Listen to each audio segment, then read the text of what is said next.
les Laurentides. Alors aujourd'hui, je vous propose la cueillette du thé du Labrador.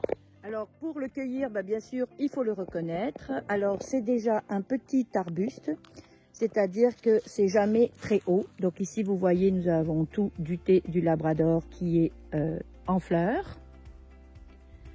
Si on s'approche, c'est une feuille très caractéristique. Voilà, ça fait comme des petits soleils.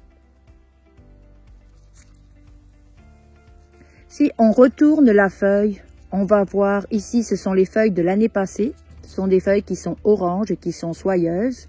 Et si on retourne les jeunes pousses de l'année, qui sont ici, on les voit très bien, c'est mou. Alors que si vous regardez ici, c'est du bois.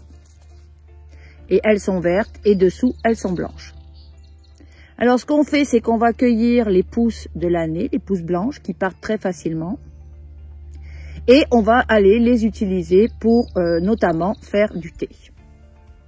Alors moi j'aime cueillir aussi les fleurs qui sont très intéressantes. Il faut faire très attention car vous voyez ici, ce n'est pas du thé du Labrador. Donc bien prendre le temps d'identifier la plante avant de la cueillir. Bien sûr, si vous froissez les feuilles, vous allez avoir une odeur très particulière. Alors moi souvent j'attends que la pousse grandisse. Vous voyez, il y en a des toutes petites ici. On le voit très bien. Et je vais attendre que la pousse soit plus grande. Et quand la pousse est plus grande, je vais aller la prendre.